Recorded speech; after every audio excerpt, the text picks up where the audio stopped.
Today's guest is Jacopo Margutti, who currently works as a data scientist at 510, the data branch of the Netherlands Red Cross.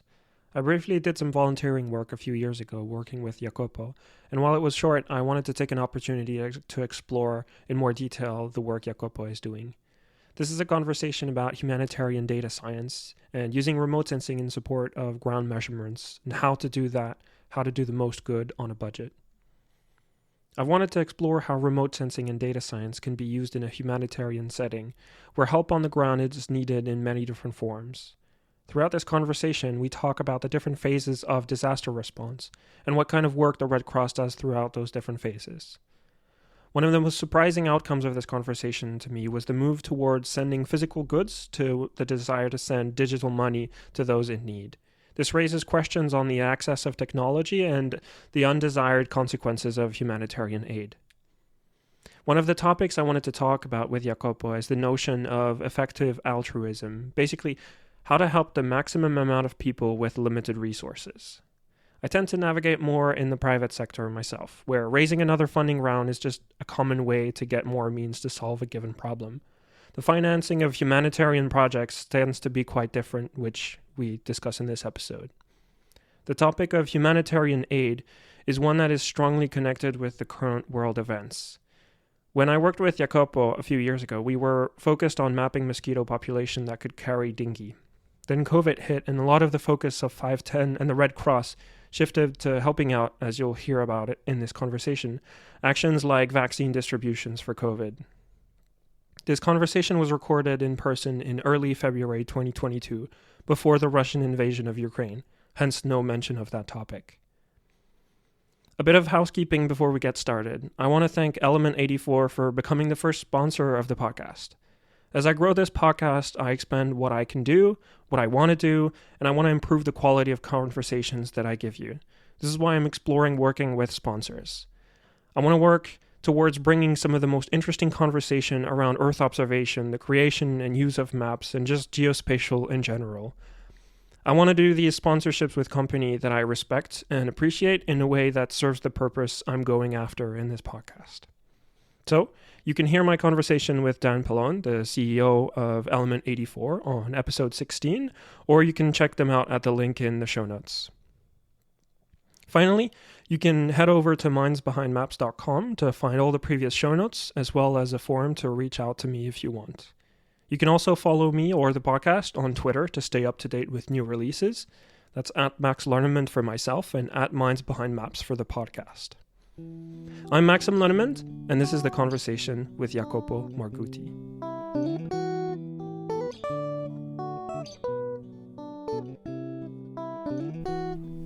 All right. Hi, Jacopo. Thanks a lot for doing this. I'm really excited about our conversation together. I like starting these interviews with the same question every single time. So I'd like to ask you how you would describe yourself. Okay. So I would describe myself as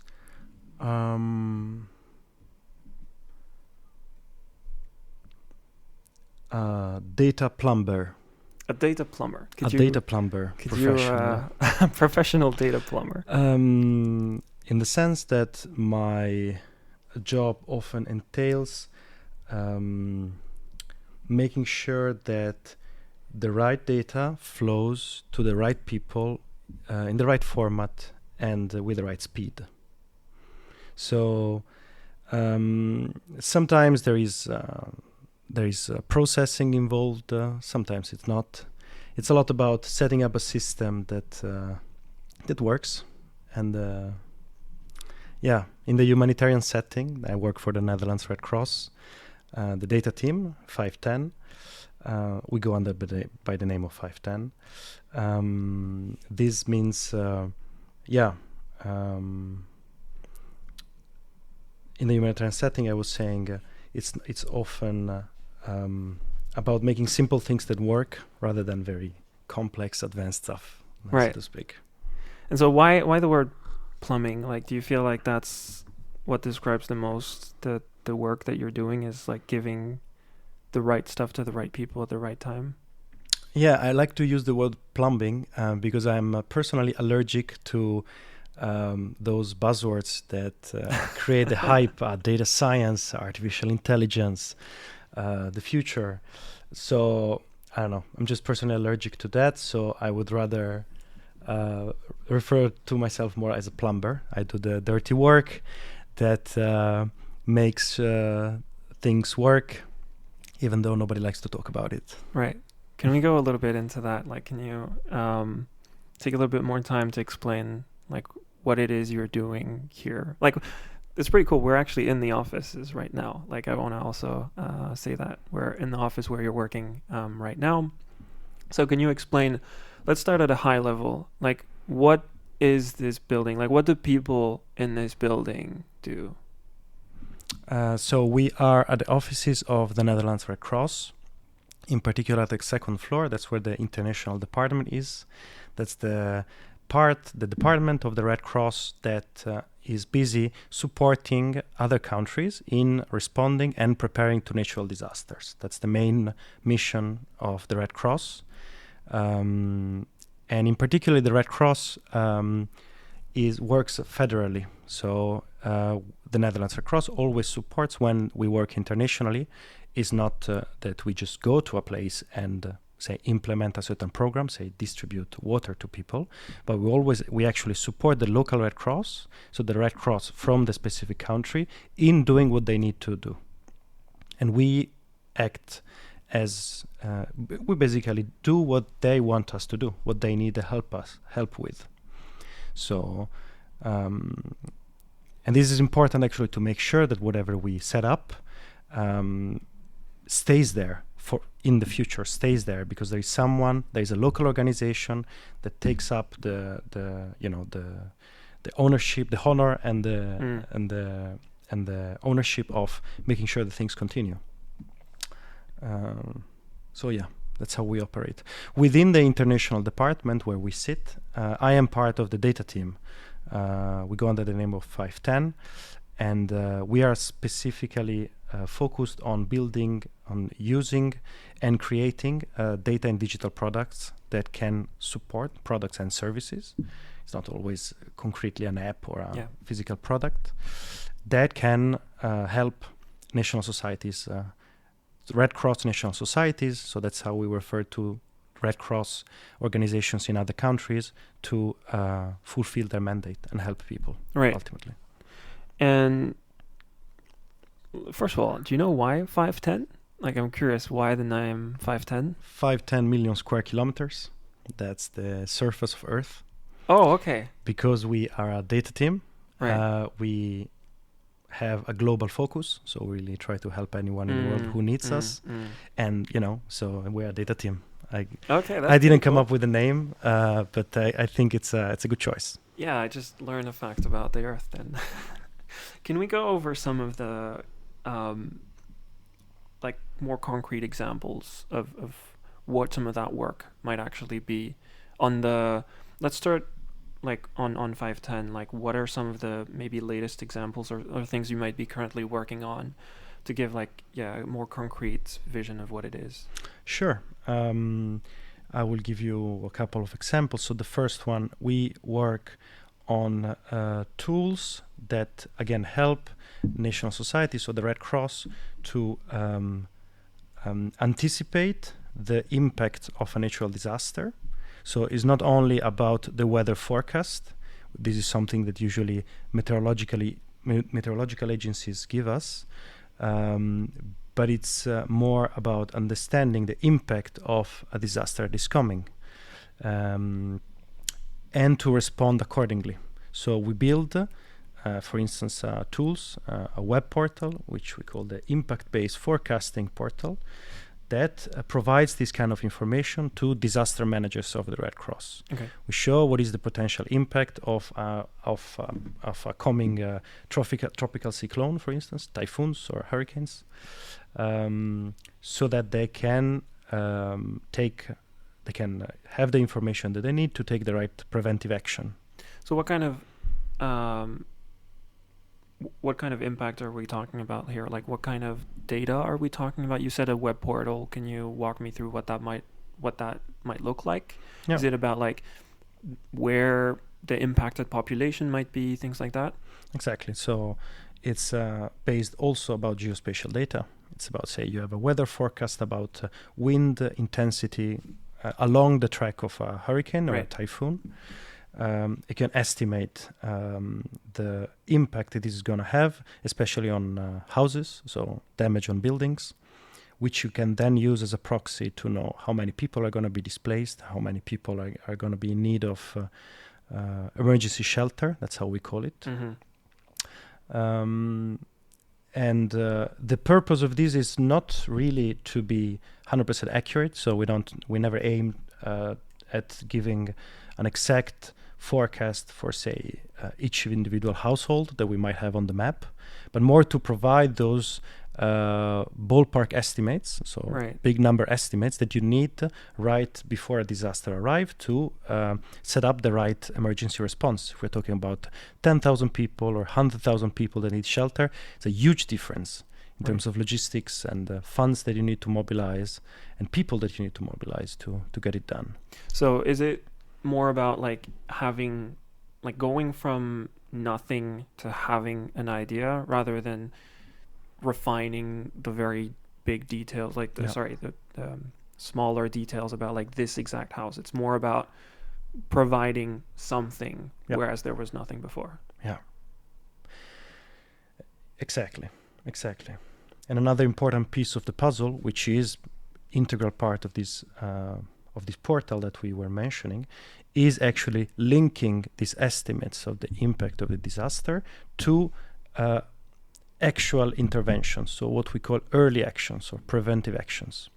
This is because there is a long discussion to be had with the Red Cross regarding what do we do in these different scenarios. You cannot afford to waste time when a typhoon is coming discussing what do we do in this case. It's strong, 10,000 people, they can be evacuated, maybe we can do this, maybe we can do that, but maybe not. So you need to agree beforehand on different scenarios. Given the probability, given this estimated impact, what do we do? And you have several options depending on the intensity of the impact. Everything is decided upfront so that you don't waste time discussing this when the typhoon is coming. We are talking like the time that you have, the time window that you have to actually do something is little. We're talking about a couple of days. Right. In the case of typhoons. So, given this little time, you need to be ready to go. You need to have everything defined. So, what we need to also give to the people in the Red Cross, the disaster managers that use this portal, is also the information. Given this impact, that's what needs to be done in these locations, in these exact places. You say there's like you said there's like 2 days roughly, like we're talking about that. Can you walk me through the timeline of what we're talking about typhoons? What does that look like? What's the like trigger, basically, like when do you start? Or is there even like this ongoing work that's going? But can you walk me through what might happen if there's a typhoon somewhere? Like what does your work look like and what does the timeline look like? Sure. So say a meteorological agency releases a warning regarding an upcoming typhoon. And the forecast says that, you're going to have this much intensity within the next 3, 4, 5, 6 days. Usually the warning arrives not earlier than a week because of the nature of these phenomena. They're hard to forecast accurately with much in advance. So that's a fundamental limitation of our understanding of this phenomena, I would say, or our modeling capabilities. So our forecast arrives a week before, say, to give again simple numbers. And then, of course, as time progresses, the forecast becomes more accurate. And then, as the event approaches, we keep track, of course, of all the updated forecasts. And there is a decision point, which is decided upfront together with the people that are going to intervene. Say 3 days before the event, we're going to look at the latest forecast and we're going to take a decision based on the forecasted impact. Right. So that forecast comes from meteorological institutions, right? Yes. So like public Yes. weather. Okay. And so what happens at that 3-day mark? Like, what's the decision process like? The decision process, again, I cannot, since this is decided together with the Red Cross, there is not a universal answer. Okay. You need to decide together with them. The local branch of the Red Cross you're talking about. The national branch, usually at the national level.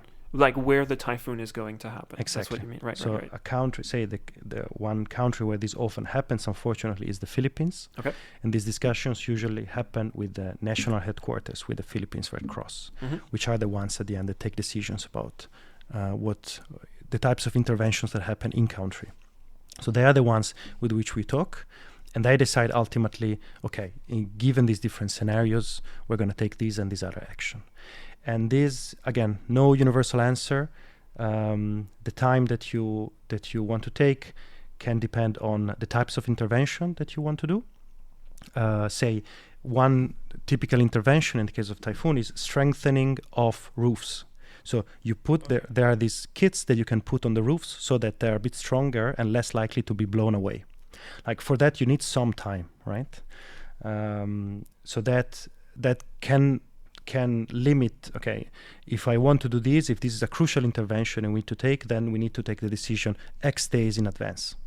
Or another type of intervention could be evacuation of, people or livestock. This is much quicker to do, so maybe you can afford to take the decision a bit later. Okay. So you see it's very intertwined, the depending on what you can and want to do and makes sense to do in a given context. That's how you set these early action protocols, they're called. So a protocol for these preventive actions. Right.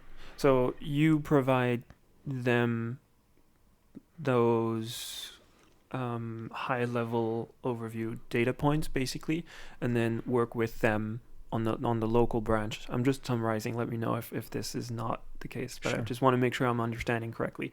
So you bring that and you work with them who are, I'm guessing, a lot more aware of the local just geography, population, but also like means that they have to deploy. And so that's where you start working, and I'm guessing that happens all throughout the event. Exactly. And what happens is there work after as well? Because I'm guessing there's a lot of work that needs to be done after, even just there's the prevention, but I'm guessing you might do damage assessment as well, which is you've done a prediction about what might happen, and then you need to make sure like what actually did happen. Exactly. Very true. So usually in the humanitarian world, we talk about the 4 disaster phases. Okay. So there is a preparedness long before the disaster arrives, early warning, early action, that's immediately before the disaster is about to happen. There is response, so the disaster just happened, what do we do now that needs to be done with the highest priority? And then there is recovery, so long-term programs, projects to make sure that people get back on their feet and they're able to sustain themselves months after the disaster, when the international attention is gone, but they still live there and they need to sustain themselves. They need to have livelihoods and a shelter and a roof on their heads. So when we talk about response, so the immediate aftermath of a disaster, then yes, usually the first information need is indeed damage assessment. And this is another area that we cover using actually remote sensing technology. We have developed a couple of models to do what we call automated damage assessment from high resolution optical satellite images. What kind of, let's get a little bit nerdy here. What kind of imagery do you guys use? So we mostly use Maxar, okay, because they have an open data program. For major disaster, international disasters, they release their imagery publicly, so it's publicly available. Is that the disaster charter, or is that something else? It's something else. Okay. So Max are independent. They do it by themselves. They have this open data program, right? And they put all these images online of disasters for everyone to use. Okay.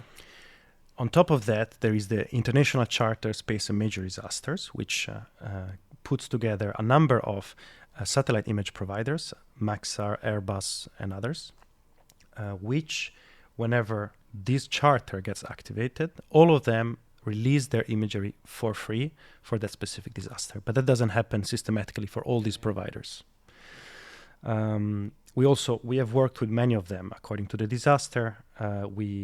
For major ones, very often we reach out. We have contacts with them. We reach out to them individually, and they're willing to very often they're very willing to share their imagery when there is a humanitarian need. That's what I was going to ask. Do you even have a sort of partnership where you work with Maxar and you're like, oh hey, this is going to happen here. Can you task some imagery, or like you might want to look here, or like you might need to put some data out here, but based on the program, or is it still them doing that? I'm saying Maxar, but maybe some of the other organizations, agencies. Sure. So no, the short answer is no. Okay. We as Netherlands Red Cross, we have an informal relationship with Maxar, so okay. We are in contact, and we can ask them if there are specific disasters that we work with, and maybe they're not under that there's not so much international attention. We can ask them whether they have imagery or not. We don't have any agreement to task satellites for specific events. They just don't give us that opportunity for free. Again, worth to mention, in the humanitarian world, there is very little budget available. And usually this kind of advanced stuff, it's a nice to have, but is not the primary need. So when it comes to allocating budget, well, there is not that much for this kind of work. The International Federation of the Red Cross, that's some sort of organizing body of the various national societies of the Red Cross around the world. They have an agreement with Airbus to provide images for specific events when they request. So sometimes we get images from them, from Airbus, through the International Federation of the Red Cross. To the best of my knowledge, they don't have tasking. They cannot task satellites with them. So we went a little bit on a tangent. I want to come back on the damage assessments. Sure. Can you again explain a little bit what that looks like? So if I'm following along, that's more on the 4 actions that we were saying. That's more on the response side, and leaning on the recovery, I'm guessing. Yes. It's immediately. Its immediate use is in the response, again, to have an idea of ballpark estimates of the impact and where we should go first with our whatever interventions we're doing. Very often at the very beginning, we are talking about basic stuff like distribution of, items that people might need. So hygiene items, or cooking equipment, stuff that people need in their case. Sometimes it's about setting up evacuation centers, depending on the country. So tents or whatever is available. I'm guessing part of the work is actually maybe understanding what people need, as well as like how much. But like, do people need food? Do they need shelter? Do they need water? Very much. So this is something that remote sensing cannot really help us with. Okay. At least so far. One of the first tasks that we do during when there is an emergency response, and that would be actually my role if I ever am deployed to the field with an emergency response. The very first task is to do what we call a needs assessment. So to really go and do a survey with the people, household by household or person by person, to ask them, what is that you need? What is your first necessity? And so to make sure that whatever we do meets the needs of the people affected by the disaster. And we can make assumptions. We often need to do we are obliged to do so when the time is short and we need to take decisions. But then whenever we get to the field, we always make sure that we ask them again, okay, what is that you need? Are we meeting those needs or not? So that you can adjust your program as time goes by and make sure that you help them in a way that it's useful for them.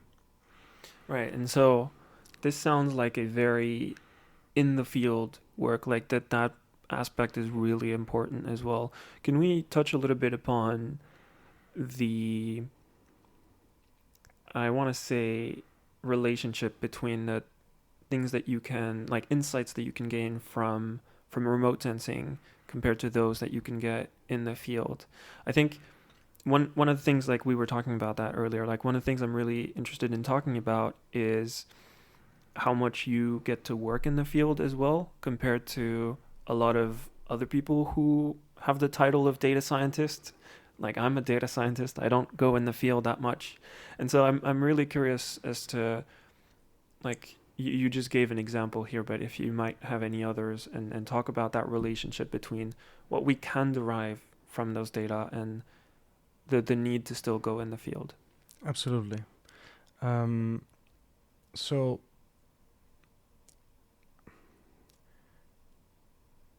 there is always contextual information that you need to get on the field. Okay, whether you're able to travel to a certain location by truck, well, of course, you can get some of that by satellite images, but mostly it's about surveying the area and understanding where you can, for instance, reach with the means that you have. At the same time, though, I would say there is a growing awareness within the humanitarian community that data that can be acquired remotely gives important insights into prioritization. And this I experienced firsthand. So at the very beginning of an emergency, it's difficult to have to discuss where do we go first in an evidence-based manner.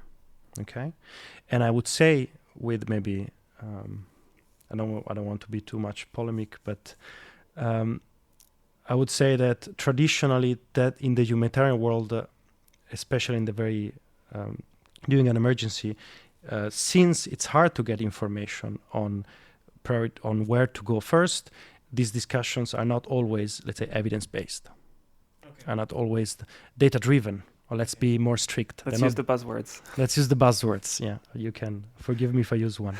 They're not data-driven, so we don't have hard evidence of where it makes more sense to intervene first.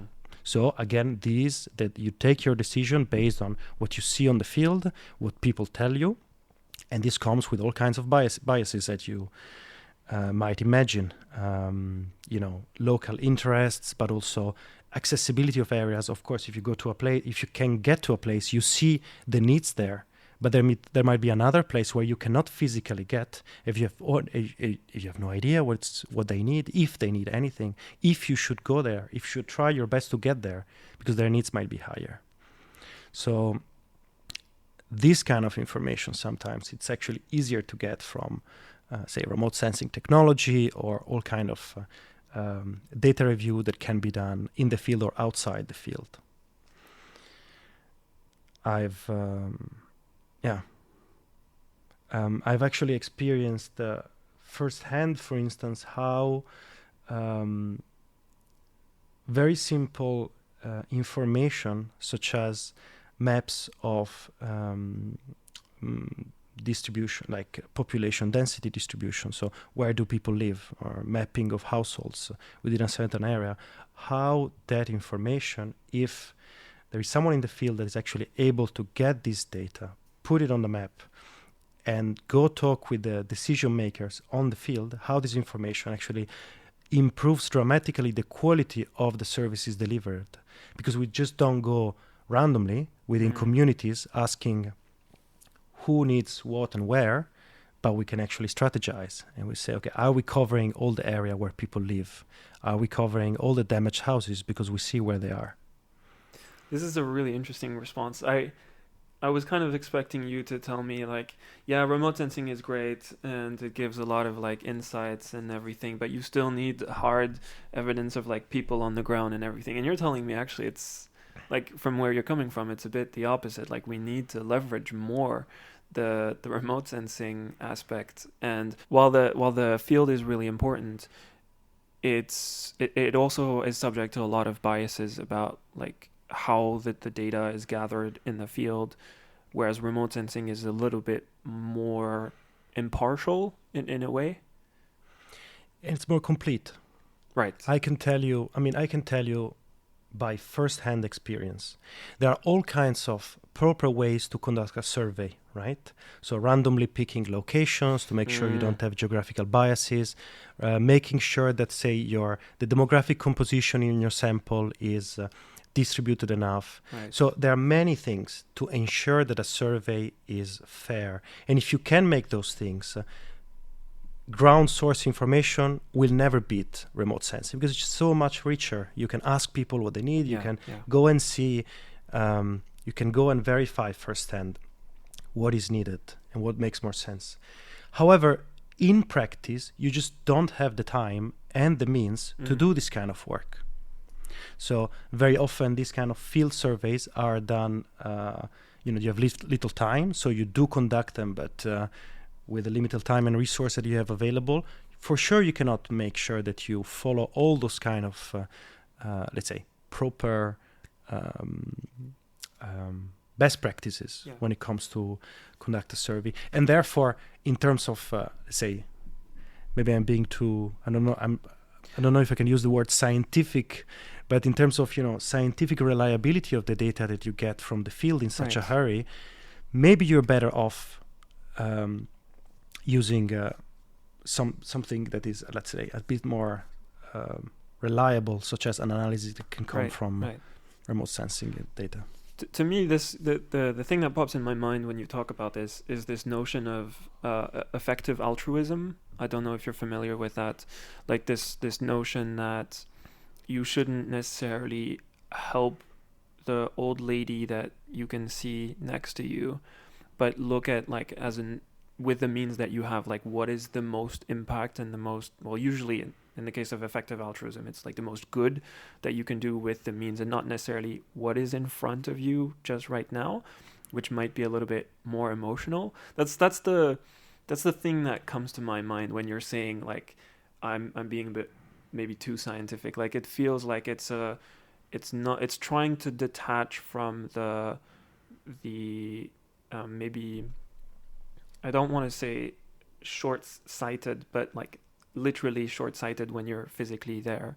Like it's about trying to get something that's coarser but takes more into account to be more effective for the most people. Exactly. I think you describe it perfectly. Coarser but less biased, I would say. Right. More, data-driven. Again, the buzzword.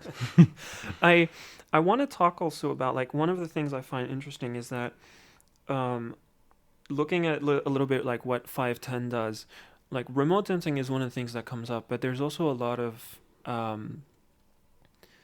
topics about taking social media data. And I'd like to ask that we go a little bit there as well. Like, what is it that you can do with social media data? What are you doing? And then I have more questions, but let's start there. Sure. Social media data, it's very interesting. It's on one hand, let's say, potential source to get first-hand information from people on the field without the need of actually going there and doing the survey yourself. You get this data for free because people post them. And there are lots of potential when it comes to disaster response and preparedness. At the same time, and I think this is important to mention beforehand, before we jump into the fancy applications, there is a fundamental problem with social media, especially in developing country, which is, one, they are often limited. So compared to the Western world, daily usage of social media is limited. So you don't have such a let's say wide sample in the first place. Second of all, he's highly biased towards more wealthy and more educated people, and therefore the people whose voices you would like to hear the most, which are the most vulnerable people, that's who we are supposed to serve as humanitarian organizations. Those voices are often the ones missing from the social media discourse. And I'm not even talking about bots, fake accounts, and all that, Right, which yeah. adds noise Yeah. to all of this. But let's say there is, I would say, a more fundamental demographic problem in many developing countries. This said, I think like one application that I can tell you we directly work with had to do with gauging the public perception of COVID vaccines Oh, okay. Globally, or like in specific countries. Again, we Okay. always work with One Red Yeah. Cross. Okay. I'm not sure if in Europe it's the case, but in the countries that we work with, in many countries, the Red Cross has a first-hand responsibility in delivering vaccines to the population. And sometimes, it's the only one with the capacity to do it. Let's say the public health system heavily relies on the Red Cross to do this for them. And therefore, it's in our interest to understand what actually vaccine hesitancy entails. So what are the preoccupations? What are people worried about when it comes to COVID vaccines? And can we then address those concerns in our communication campaigns, in our whatever, in the way we communicate about the work that we do? We need to know what are the concerns of the people and, let's say, provide good arguments against those concerns.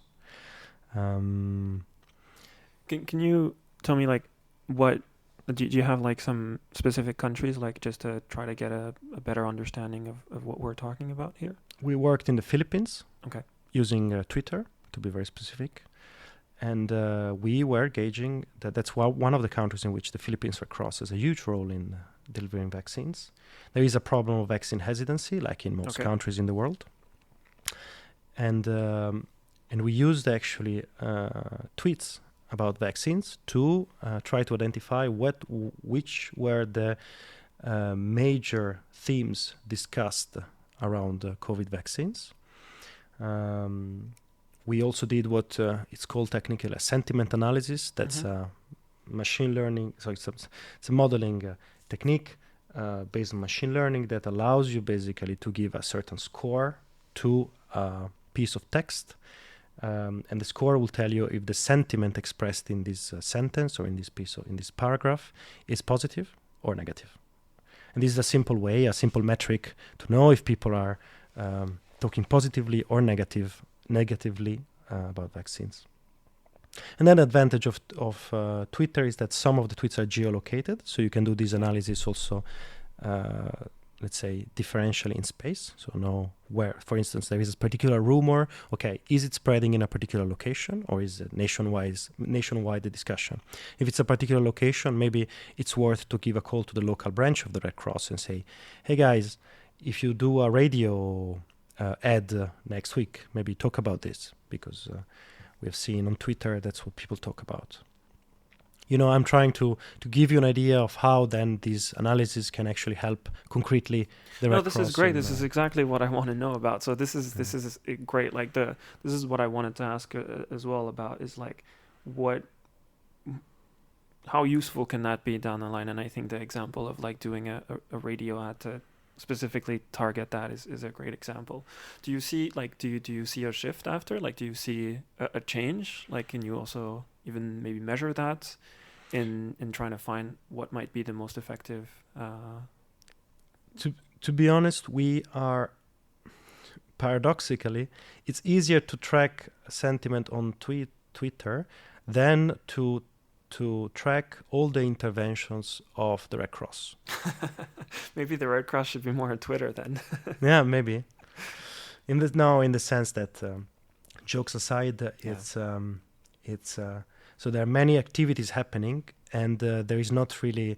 I mean, you would need to work with a specific national society, with a specific Red Cross, to set up a system to automatically analyze the information on the activities and communication campaigns, and it's quite some work. And we are hoping that we're going in the direction, but I would say we are still at the beginning of this journey, and at the moment we are actually building these tools which let's say, show the value of the application, but we're not really there yet to optimize the process and all this kind of evaluation that you're mentioning. But hopefully we'll be there soon. This might be a dumb question, but when you do these, let's stay on the sentiment analysis and natural language processing examples, and you come to the maybe the branch in the Philippines, or I don't know if you work with other like parts of the government or maybe outside of the Red Cross, do you come across people who have like hesitancy on the data that you're bringing to them? Like you're here in the Netherlands and they're trying to figure things out, and let's stay with the Philippines, but as an example, and you bring them insights that you found from Twitter.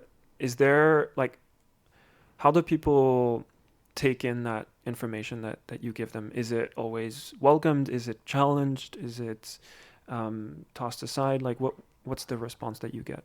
Yeah, it's a good question. It's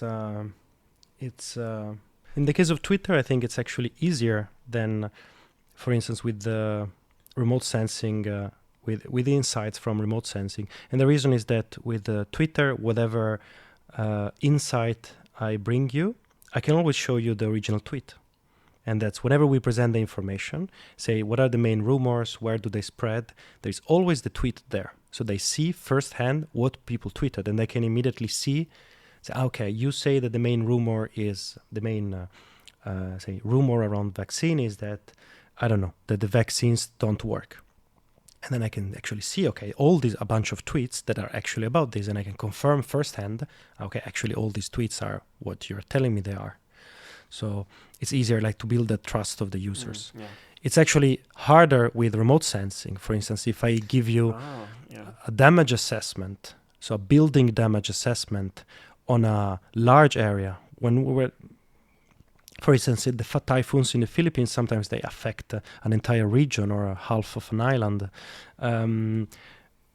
I cannot sit down with you and walk you through house by house to show you a few good examples or not.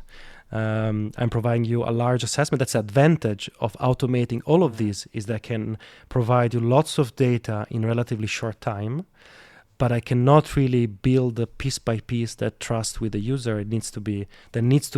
We need to have a discussion beforehand for you to understand, okay, how can I convince you that what I'm giving you is, say, good enough for your purpose. Right. So that scale is both a blessing and a curse, because that means that you have more data and like wider spread, but that also means it comes with more complicated interpretation, and that means building that trust with the people that you're trying to help is harder as well. Indeed. Yeah. I wanted to also ask about, back to the four, I don't know how you mentioned them, but the four angles, let's say, that you're working on the disaster response. The ones I'm also curious about is because we talked a lot about the early warning, early action and response, but on the longer term, like what might be some of the examples of the work that 510 and you by the same account might be doing, because I'm guessing it's less time sensitive in the work that you might be doing, and so I wonder if that changes the nature of the work you're doing, and if you could give some examples of what that might look like. Sure. There's one project, if I think about long-term solutions and things that we're building, there's one project in particular that I would like to mention, which is about delivering digital aid to people affected. So there is this trend, not only in the Red Cross, but in the whole humanitarian movement, to try as much as possible to move from delivering items, so concrete things that people can use, to actually deliver cash. Both, and for two reasons. One, this means that they can use that cash to actually buy what they need. You are sure, like by definition, cash is is the most flexible thing Yeah. that you can give them for them to make to then fulfill their necessities. Two, distributing cash, especially if you distribute digitally, is immensely cheaper than distributing goods, whatever they might be. Just the logistics of it, the shipping and the distribution is quite expensive. So it's more cost effective to distribute cash. And finally, last but not least, you sustain local economies. So instead of flooding the market with, say, mosquito nets, right? I'm thinking about places, say, in sub-Saharan Africa where vector-borne diseases like malaria, dengue are a big problem. Instead of just flooding the market with mosquito nets, which means that the local producers go out of business because every other year an organization comes with 10,000 mosquito nets that gives away for free, and then whoever tries to make them and sell them locally goes out of business. You actually give cash to people, and if they need a mosquito net because malaria is a big concern for them, they will go and buy it. So you also help local economies. So for all these reasons, we should be moving to cash. And sorry, you have a question? No, please. Just to circle back to your original question, there is at the moment, I would say, a lack of robust tools to organize cash distributions throughout the world. There are some tools with pros and cons, and especially throughout the humanitarian world, let's say we envision the development of open source free tools that everyone can use to organize a cash program, so a distribution of cash to affected people. And that's what we are building. So yeah, I do have like a million questions. This is really interesting. First of all, when we were talking about social media, we were saying like the digital presence is very stratified, or not. Sorry, like it's scarce upon the population. Like some people have better access than others. Is that also something that you're working on, about like before sending digitally, like sending money to people, like making sure that they can actually receive it? Absolutely.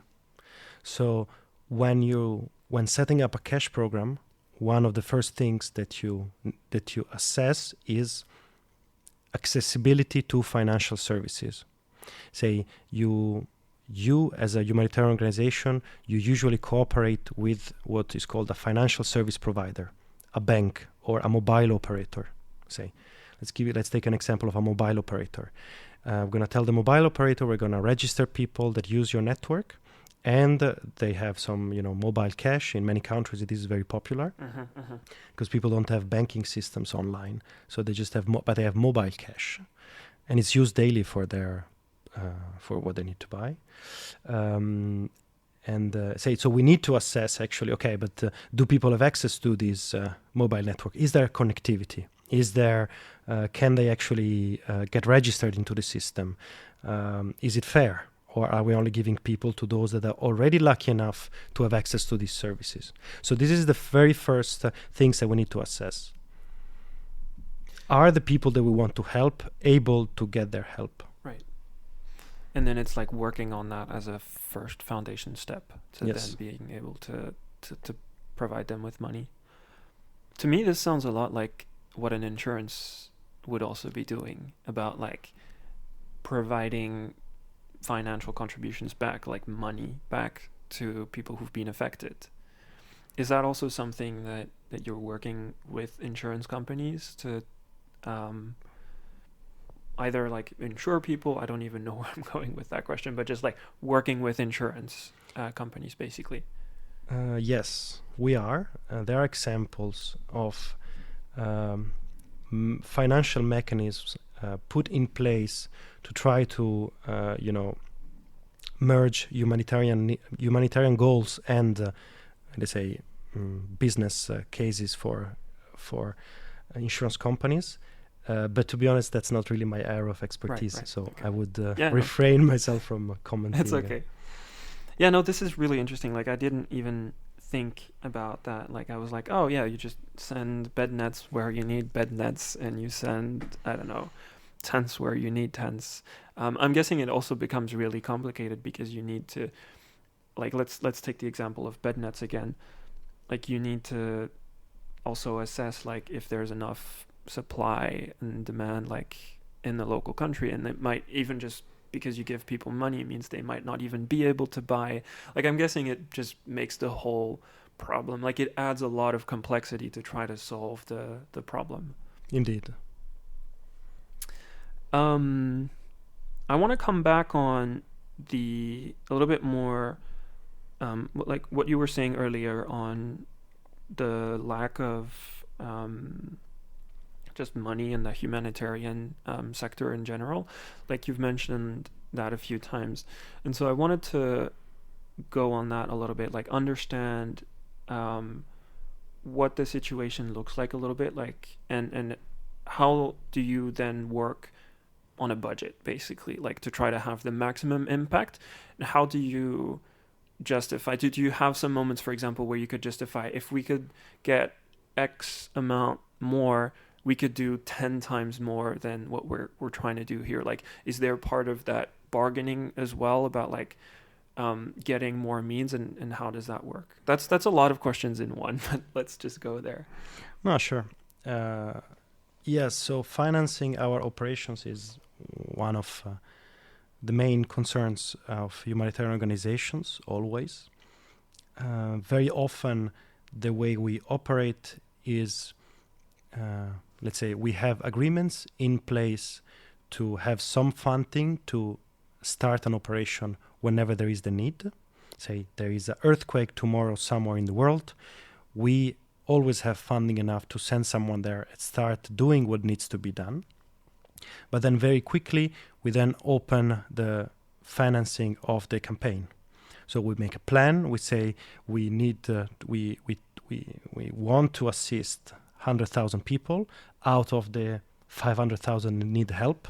But of course, you also like depending on your capacity and the context, you say our target is 100,000 people.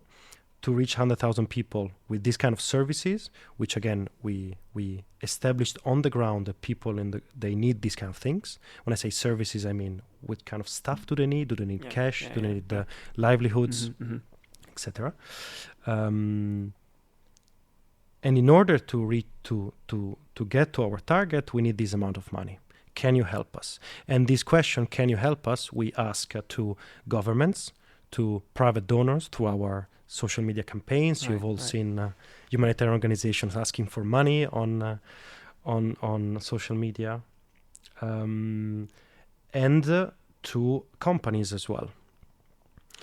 In the case, for instance, of the Red Cross, I know that in each country, these three donors are always relatively important. That how much one is more important than the other changes a lot from country to country.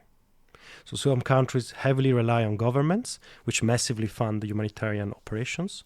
In other countries, they rely much more on private donors, both companies and individuals, so to speak.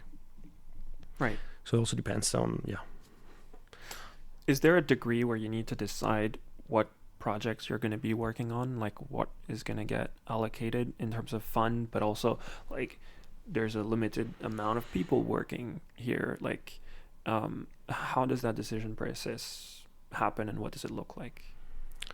Well, this is a very interesting question. I can tell you, I've never been in the room where big decisions are taken regarding operations. I'm more of a field worker than a decision maker in this regard when it comes to funding. But what I understood of the process is that, again, I'm talking about the Red Cross. I don't know how other organizations might do. But for instance, in the case of the Red Cross, since we are also a federation, so we work together, there is one country in need, many countries that it can help. So each country, they say, we can give this expertise, this technical support, and this amount of money. everybody comes to the table and say, okay, how do we put these resources to the best possible use? And that's how the decisions are taken. Those must be some pretty tough meetings. Yes. I can imagine. Yes, I think I'm happy that I'm not there. Yeah, I can imagine. I forgot to ask that, but I was quite curious. Is there other, in other branches apart from the one we're in here in the Netherlands, that also do this like international, more digital work that 510 is doing, or is that just a thing that's just done here? Yes, so there is a community of practitioners within the Red Cross of so the domain, the field of data and digital, it's traditionally called information management. Mm-hmm. And there is a community of practitioners around the world. There are other countries which have quite some people active in this domain and developing software and giving support in emergencies with information management. Well, the ones I work with, again, I might not have the complete overview, but the ones I've seen the most are the British Red Cross, the American Red Cross. Who else? All right, there's like multiple branches like that working on that.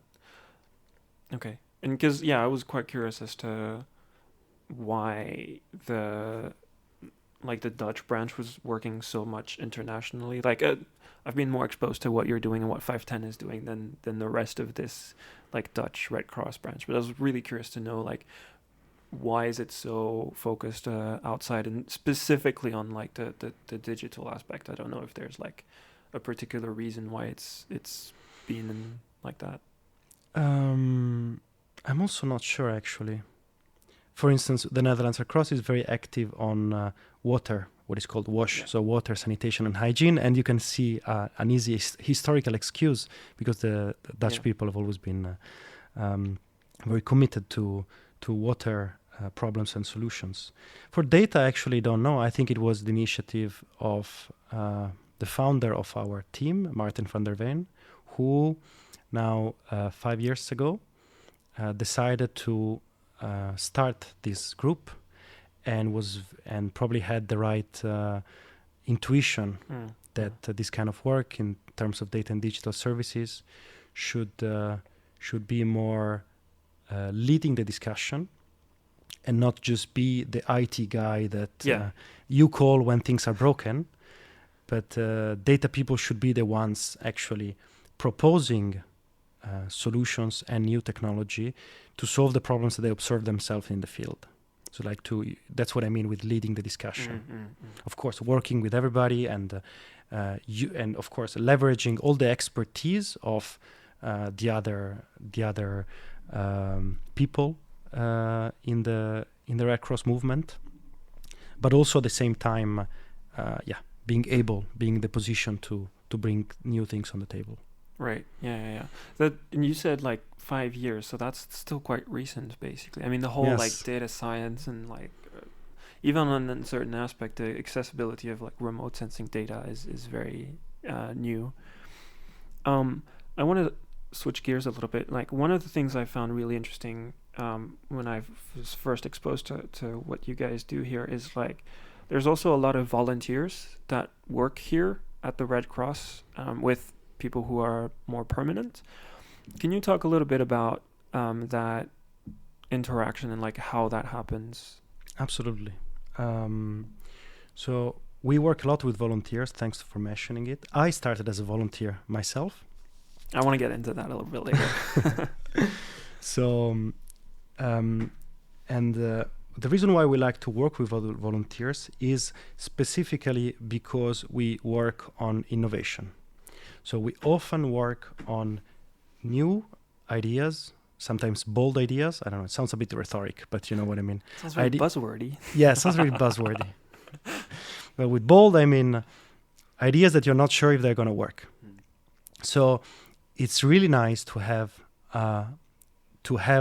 developed and nurtured a community of volunteers which have the expertise to work in developing new applying new technology to solve our kinds of problems.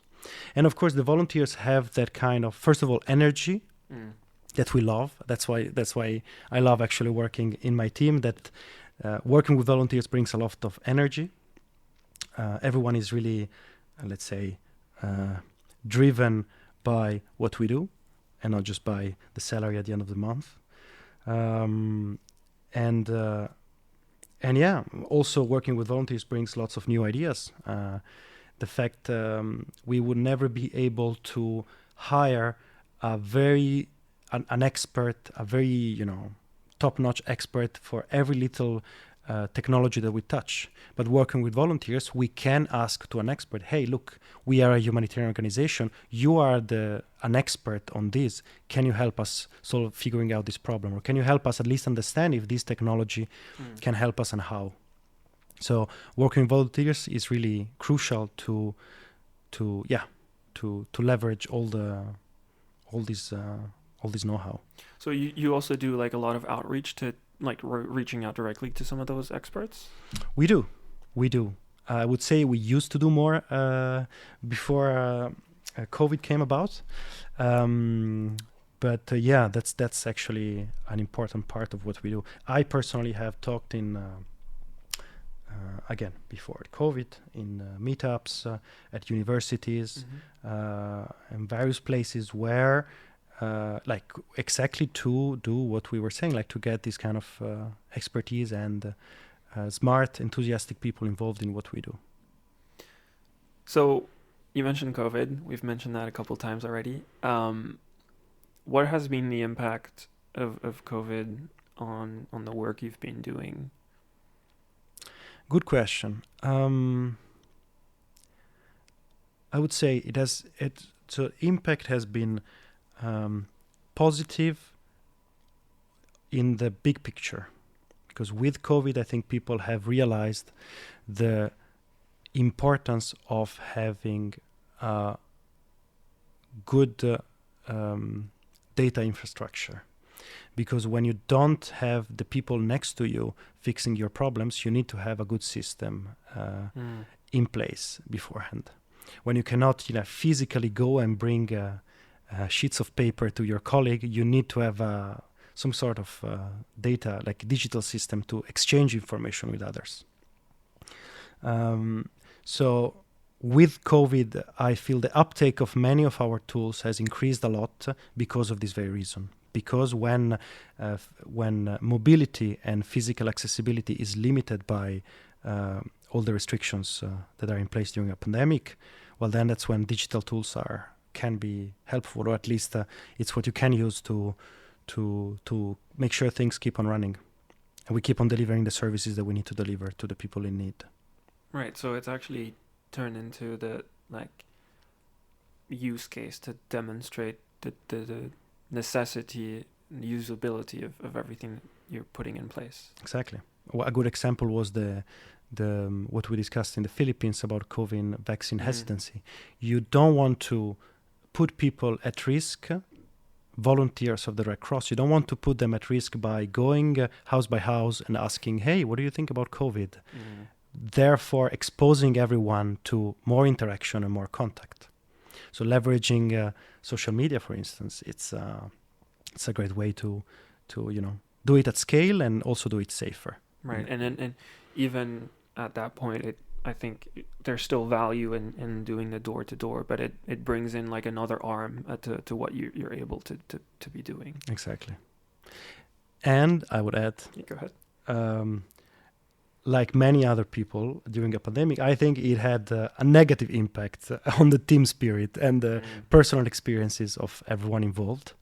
I mentioned before the energy that volunteers bring and how that working together brings. Of course, working digitally has, I would say, tuned down that a lot. But okay, that's where everybody is. Yeah. Hopefully that comes back up. I mean, we're here in the office today. Hopefully, which is exactly cool. Exactly. Yeah, I wanna switch gears and I want to talk about like your journey specifically as like an individual, because I think you had a PhD in, let me look it up, in particle physics. Correct. Yeah. And so that doesn't sound to me like the typical path to get into doing humanitarian data science.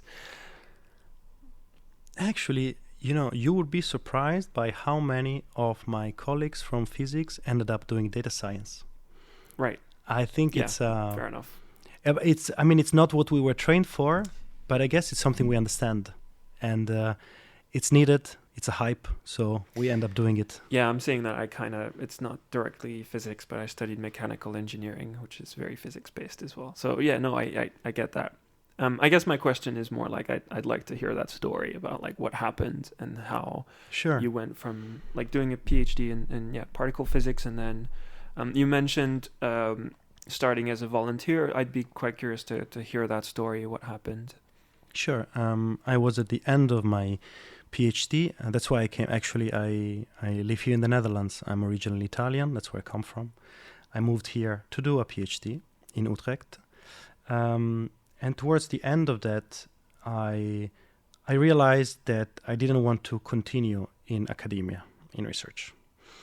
And we can have a whole, an entire episode of this podcast about that, so I will not bother you with the details. But it boils down to the fact that it's a very competitive system. And I feel that the winners are not selected based on according to right criteria. I guess you heard about, there is this lot of attention on, for instance, these metrics like number of citations, H index, this kind of stuff, which I always think they're very poor metrics to judge the quality of someone's research. And nevertheless, the system, it's pushes researchers to maximize these metrics to win their chance at the lottery. Anyway, now let's leave it like that. I decided not to continue academia. There were some things that I didn't like about that anymore. So I started looking around, and I randomly found an event on Facebook about the digital age in the humanitarian data. It was a buzzword salad. I usually don't like those, but I like the fact that it was humanitarian, so I gave it a try. And among those speakers, there was Stefania Giudini, one of the founders, actually, one of the leads of 510, the data team of the Netherlands Red Cross. And I was really impressed by the fact that she was in this conversation that you can imagine was very high level, lots of buzzwords flying around, not much concrete. She was the only one in the audience actually giving very concrete examples of how data can help humanitarian work, really field-based, and how they were doing it. So I thought, I need to talk with this woman. And then at the end of this event, actually, I wanted to talk with her, but, she was talking with everybody else. Like, she was the star of the event. And I'm a bit, I'm not really good at that.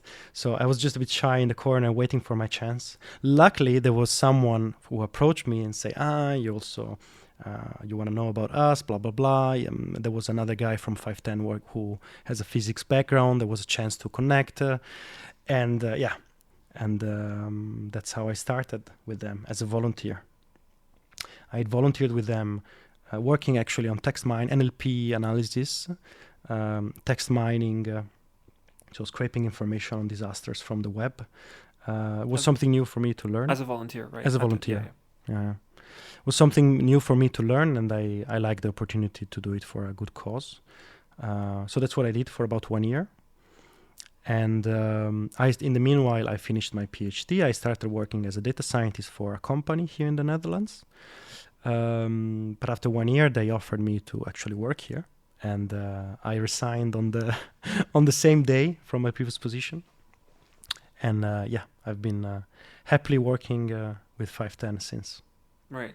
And is there like a lot of, like you were mentioning, there's a bunch of other people like that. Do you see that across the board of the people who work here? Do you see a lot of different backgrounds as well? Oh yeah, we have all kinds of people. That's also a nice thing about our group.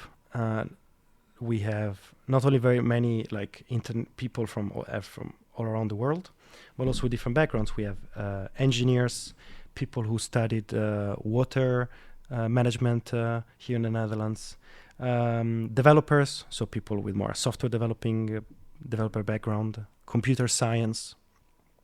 We have some people with a GIS background, so with a proper GIS education.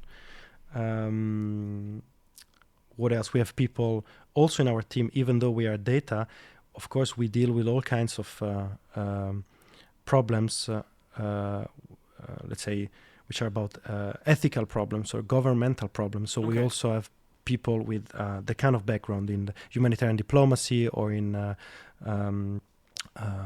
which look at things from that point of view.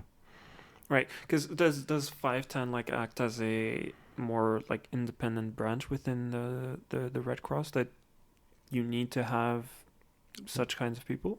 We are part of the Netherlands Red Cross. We are not an independent organization.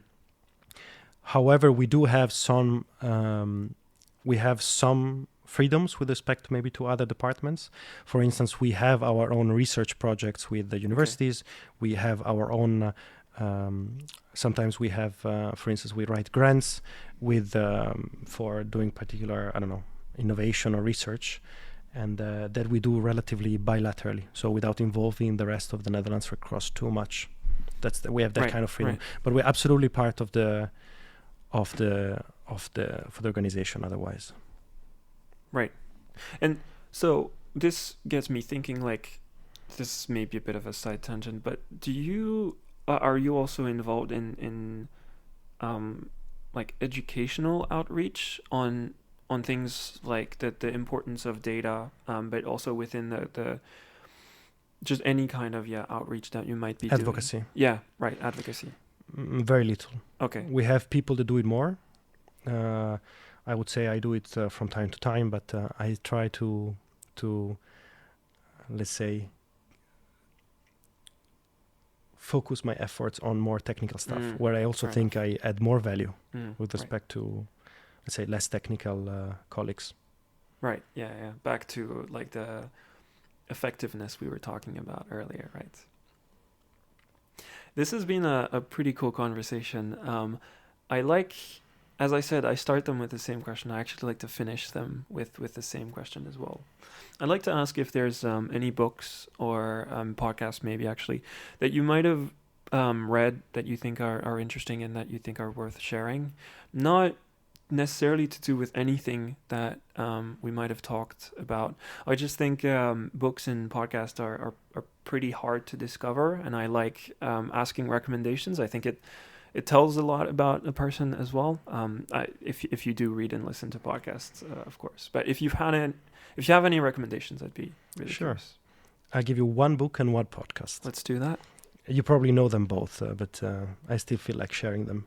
The book I would recommend is Good Economics for Hard Times by two Nobel Prize winners.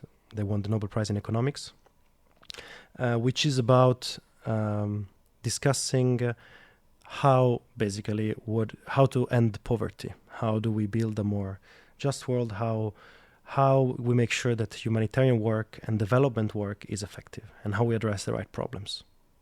There it's told from a point of view of economists, so not from a humanitarian perspective, but it touches on all the structural problems that we should try to solve. Not only we as humanitarians, but I would say everyone as a citizen, as a human being. And I thought it's a very interesting and well written book. And the podcast is Hidden Brain by NPR, because I'm a big fan. I'm personally very interested in behavioral economics and all kinds of, let's say, studies of human behavior and how that drives our decisions and all the biases that we're actually discussing at the beginning of the episode. I think that's a great podcast. I'm not familiar, actually. I mean, I've heard about it, but I haven't. Can you explain a little bit, like, what it is? Sure. Hidden Brain is about... I would say mostly behavioral economics. So all the biases and the psychological, how to call them, phenomena that determine how we take decisions and how we behave. All the studies, and also about psychology, and it's very well told. It often alternates very well between a very personal story of someone that experienced firsthand the impact of some biases or some of these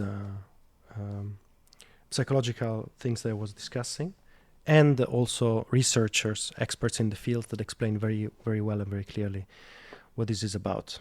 Maybe I don't know if you're familiar with the work of Daniel Kahneman, along the fast and slow. Exactly, that kind of that field. Right. Thank you very much. One last thing. We were talking about volunteers earlier, and you were talking about how like it's getting a bit more international. Do you have any like resources, things that people can look up if they're interested, and where Absolutely. they might go? We have a website, 510global.com, I believe. I'm never sure about the domain. I'll put it in the show notes. Great. So check out our work there. I would actually be very happy if you can even give me maybe my personal contacts there, and Okay. I will be happy to redirect whoever is interested to the right person. That sounds great. So if you're interested, just reach out. Thanks for the conversation. This is really cool, insightful, and interesting. Thank you. Happy to be here.